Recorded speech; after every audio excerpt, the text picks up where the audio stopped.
Video کے نیچے subscribe کے بٹن پہ کلک کریں، بیل کے آئیکن پہ کلک کیجئے تاکہ ہر نئی ویڈیو کی نوٹیفیکیشن آپ کو مل جائے۔ السلام علیکم ورحمۃ اللہ وبرکاتہ۔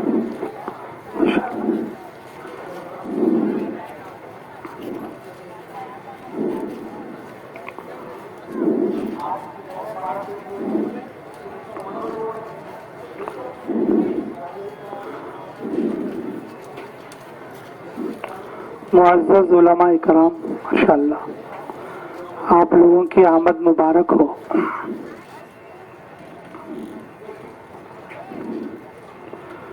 انسانیت کے لیے بادل کی حیثیت ہے آپ حضرات کی، برسنے والا بادل جس سے زمین سیراب ہوتی ہے۔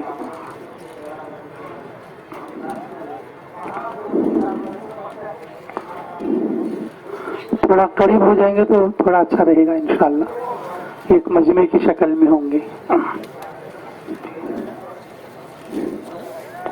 جی بیٹھیے، اس کی بات کر لو۔ ہاں، دو لوگ آنے کے بعد بیٹھے۔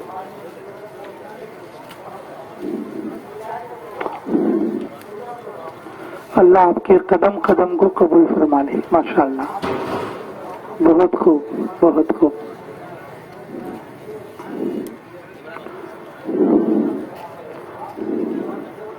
جہاں سے بھی علماء اکرام، مفتیان اکرام آئے ہیں، دل میں امت کا درد ہونے کی علامت ہے۔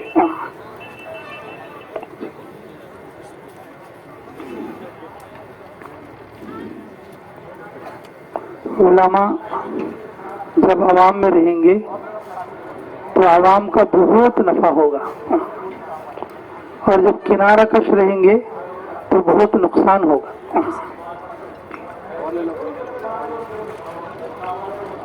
اور یہ نقصان پوری دنیا میں دیکھا جا رہا ہے۔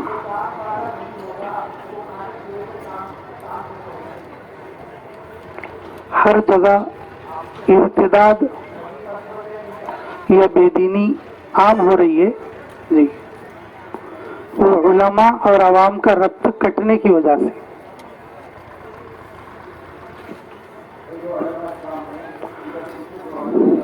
حضرت جی دامت برکاتہم کی اس وقت میں فکر ہے بہت زیادہ اس بات پر کہ علماء اور عوام کا تعلق جڑ جائے۔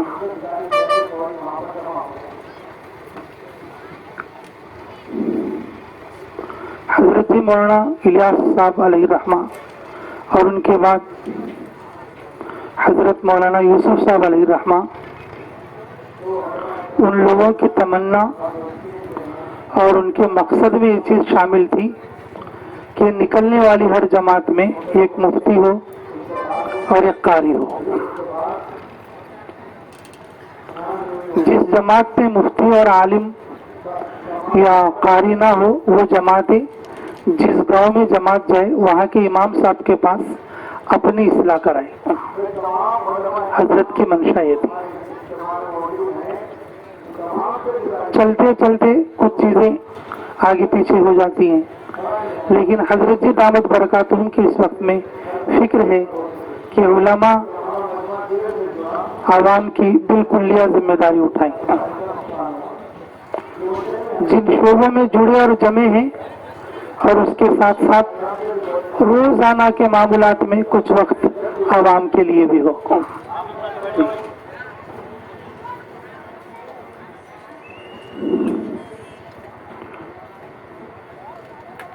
بیان کے لیے تو علماء اکرام تشریف لا رہے ہیں، جی، ایک مختصر سی کارگزاری، کیونکہ تقریباً 12 بجے سے بتایا گیا تھا، تو اس لیے میں آپ کے سامنے حائل ہوا ہوں۔ اللہ ہمارے بیٹھنے کو قبول فرمائے۔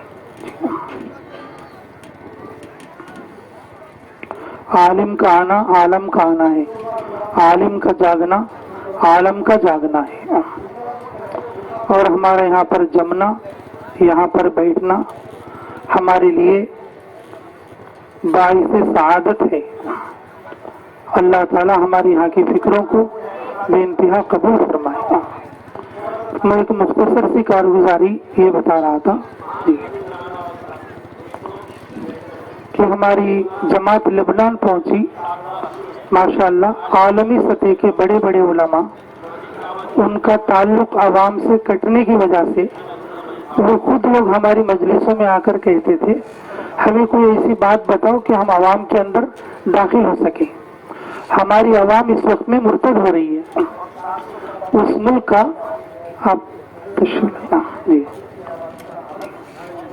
آئیے جی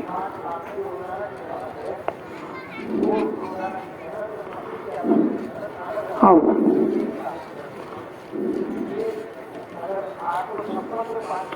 آئیے۔ اس ملک کا تقریباً 15% حصہ ارتداد کے دروازے پر ہے، اور ان کو واپس لانے کا کوئی راستہ ان کو سمجھ میں نہیں آ رہا۔ تو تقریباً اس ملک کے کافی بڑے بڑے علماء سے جو عالمی سطح پر کام کرنے والے، جن کی درس و تدریس اور جن کا فقہ اور مسائل، تو ان لوگوں کا کہنا یہ تھا کہ کوئی ایسا راستہ بتاؤ کہ ہم عوام میں داخل ہو سکے۔ جی اچھا ٹھیک ہے، نکالو جی۔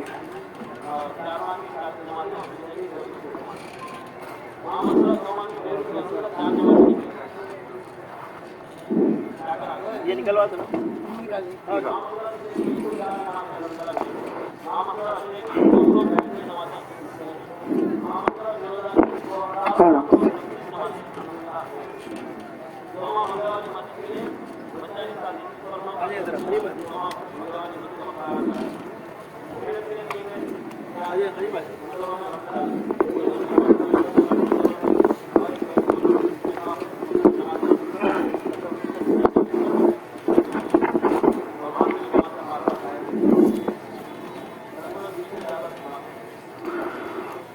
السلام علیکم ورحمۃ اللہ وبرکاتہ۔ الحمد للہ الذی بیدہ الملک وهو علی کل شیء قدیر وهو الاول والآخر والظاہر والباطن وهو بكل شیء علیم۔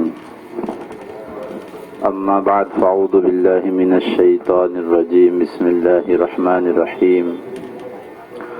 وما كان المؤمنون لينفروا كافة فلولا نفر من كل فرقة منهم طائفة ليتفقهوا في الدين ولينذروا قومهم إذا رجعوا إليهم لعلهم يحذرون۔ وقال النبي صلى الله عليه وسلم مثل ما بعثني الله به من الهدى والعلم كمثل الغيث الكثير۔ وقال النبي صلى الله عليه وسلم فضل العالم على العابد كفضلي على أدناكم أو كما قال عليه الصلاة والسلام۔ میرے محترم بھائیو دوستو،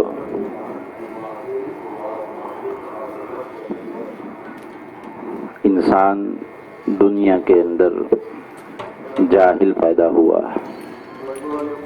جب یہ پیدا ہوا تو کچھ نہیں جانتا تھا، پھر ضروریات زندگی کا علم تو اس نے جان لیا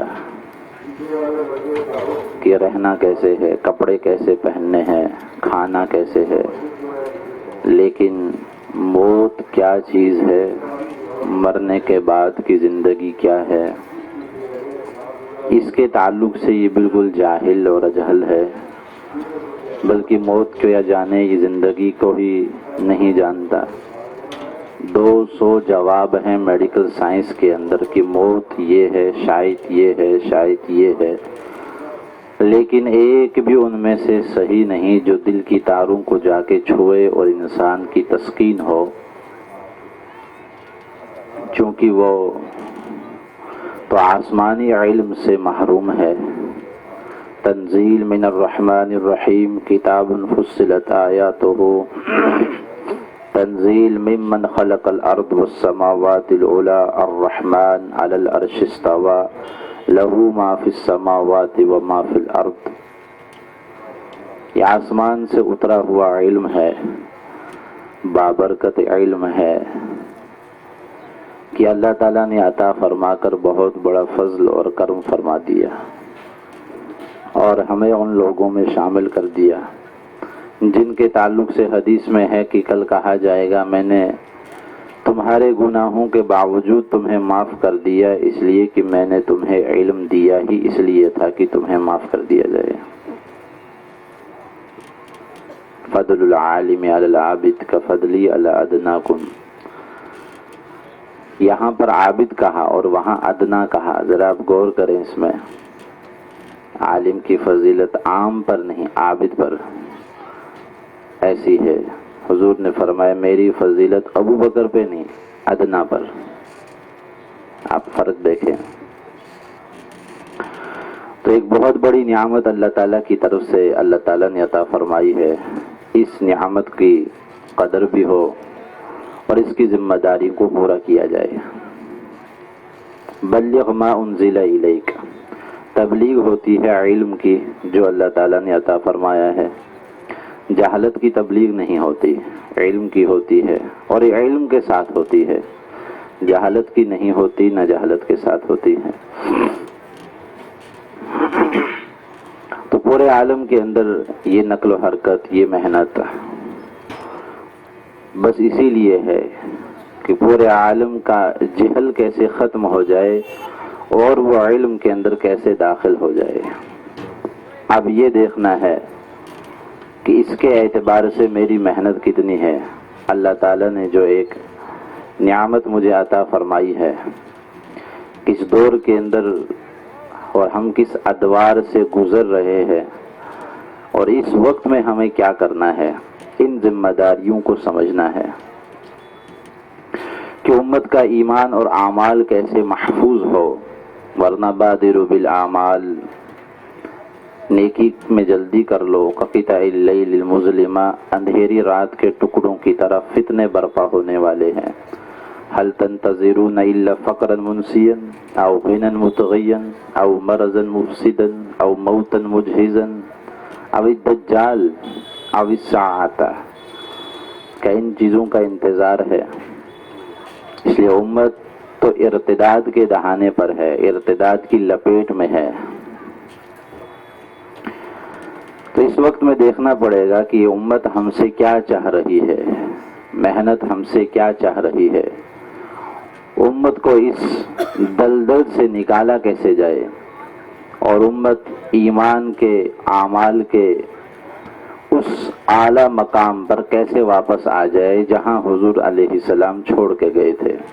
اس لیے کہ روح زمین کی خلافت، بادشاہت اور عمارت اللہ تعالیٰ نے انہی لوگوں کے ساتھ خاص کر دی ہے۔ وعد اللہ الذین آمنوا منکم وعملوا الصالحات لیستخلفنہم فی الارض، روح زمین کی خلافت تو ان کے لیے جو ایمان اور اعمال کے اعلیٰ درجے پر ہوں گے۔ وَلَا تَهِنُوا وَلَا تَحْزَنُوا أَنْتُمُ الْأَعْلَوْنَ، تمہیں ہی اوپر لایا جائے گا، لیکن ایک شرط ہے کہ ان کنتم مؤمنین، کہ وہ ایمان اندر پیدا کرنا پڑے گا۔ پتھر کے بت پہ یقین رکھنے والا جیسا مشرک ہے تو پتھر کی دکان پہ یقین رکھنے والا مومن کیسے ہو جائے گا؟ کاغذ کے بت پہ یقین رکھنے والا اگر مومن ہے تو کاغذ کے رکھے ہوئے تیرے جیب کے نوٹ پہ یقین رکھنے والا مومن کیسے ہو جائے گا؟ تو ہم کہیں اس ایمان کے تعلق سے دھوکے میں نہ ہو۔ تاج محل کو دیکھے بغیر جتنا تاج محل کا یقین میرے دل میں ہے، بتا جنت کو بغیر دیکھے اتنا جنت کا یقین میرے دل میں ہے؟ تو اس ایمان کو سب کو سیکھنا ہے کہ اللہ تعالیٰ کی تقدیر کے اوپر ایسا 100%۔ شیخ عبد القادر جیلانی رحمہ اللہ فرماتے ہیں الاعتراض علی الحق عز وجل عند نزول الاقدار، تقدیری فیصلوں پر اعتراض کرنے والا شخص موت الایمان، اس کے ایمان کی موت، موت الدین، موت توکل والاخلاص، اس کی تو ان ساری چیزوں کی موت ہو گئی۔ قلب المؤمن، مومن کا دل، هو لا يعرف لما وكيف، وہ یہ نہیں جانتا کیوں اور کیسے، بل ہوا یقول بلا، بلکہ وہ کہتا ہے اللہ کی طرف سے ہے تو مجھے منظور ہے۔ تو اس ایمان اور اعمال کی محنت کو لے کر پوری امت اس محنت کے اوپر کیسے آ جائے۔ ارسال صحابت الی البلدان للتعلیم، صحابہ کا ارسال بلدان کی طرف ہوا کرتا تھا، للتعلیم للتفقہ فی الدین وليعلمهم السنن، کہ یہ چیز کیسے اندر پیدا ہو جائے۔ صحابہ کا نفر ہی اس لیے ہوا کرتا تھا۔ علامہ تھانوی صاحب رحم اللہ فرماتے ہیں جب شدی تحریک چلی اور اس وقت جگہ جگہ پر علماء کو جمع کر کے امر بالمعروف کے تعلق سے تقریریں کی، کچھ دارالعلوم کے احاطے میں جو پرانا پرنٹ ہے چھپا ہے اور اس کی پہلی جلد میں تو ساری انہی تقاریر کو جمع کیا ہے، اور فرمایا اس وقت علماء سے کہ علم تو بمنزل وضو ہے، کوضو للصلاۃ، جیسے وضو نماز کے لیے، کہ امت کا ایمان اور اعمال کیسے بچے اس کے لیے مجھے سعی اور کوشش کرنی پڑے گی، اور اس کے لیے چھوڑنا پڑے گا مجھے اپنی قیام گاہ کو، اپنی جگہ کو۔ اگر ان کی فکر قلوب کے اندر نہ ہوئی تو لیس وراء ذلک من الایمان حبۃ خردل، رائی کے دانے کے برابر بھی ایمان میرے دل کے اندر نہیں ہے۔ اور صحابہ ملکوں کے اندر پھر گئے، حضور کے پاس آ کے کارگزاری سناتے، ہم نے فلاں جگہ جا کر کام کیا تو ہمیں کفار نے بہت ستایا۔ آپ علیہ السلام تسلی دیتے، یوتا من کان قبلکم، تم سے پہلے ایمان والوں کو لایا جاتا، فیفر حفرۃ، کھڑا کھود کے اس کے اوپر رکھ دیا جاتا، ان کے سروں کے اوپر آرے کو رکھ دیا جاتا، ان سے کہا جاتا یا جان بچا یا ایمان بچا، وہ تو شک شکتین، دو ٹکڑے ہوتے ایمان نہیں چھوڑتے، یمشات بشات الحدید، کھڑا کر کے ان کے اندر لوہے کی کنگیاں ڈال دی جاتی، مادون لحمہ وعظامہ، وہ بوٹی بوٹی ہو جاتے لیکن ایمان نہیں چھوڑتے۔ تم چلو کیسر کسرا ٹوٹے گا، روم و فارس کی طاقتیں گھٹنے ٹیک کے تمہارے سامنے، ان کی بیٹیاں تمہارے بستر بچھائیں گی، اور یہ صحابہ کے ساتھ ہوا۔ علامہ تھانوی صاحب فرماتے ہیں صحابہ کا اعلیٰ اور عرفہ ہونا، ان کے اندر 3 صفات تھی جو ہمارے اندر نہ رہی۔ عبداللہ بن عمر کی روایت فرمائی، من کان مستنن، جو آدمی کسی کے طریقے پر چلنا چاہے، فلیستنى بمن قد مات، وہ ان لوگوں کے طریقوں پر آ جائے جو دنیا سے جا چکے ہیں۔ اولئک اصحاب محمد، وہ نبی کے صحابہ ہے۔ ابرھا قلوبا، جو نیک دل ہے۔ اعمقھا علما، جو علم میں گہرے ہیں۔ یہ علم کا عموق کہاں سے آیا؟ ارسال صحابت الی البلدان للتعلیم، ان کا نفر کر جانا بلدان کی طرف، شہروں کی طرف، ملکوں کی طرف، اور علم کے اندر کی گہرائی آ گئی۔ حضرت علی رضی اللہ تعالی عنہ کو آپ علیہ السلام نے جب فرمایا یا علی اذهب، یا علی انطلق الی اہل الیمن، علی آپ اٹھیں اور یمن کے اس تقاضے کو پورا کریں۔ اتى الناس من الیمن، یمن سے کچھ لوگ آئے اور آ کے کہنے لگے ابعث فینا من یفقہون فی الدین، ہمارے ہاں کچھ لوگوں کو بھیج دیا جائے جو دین کا تفقہ پیدا کرے۔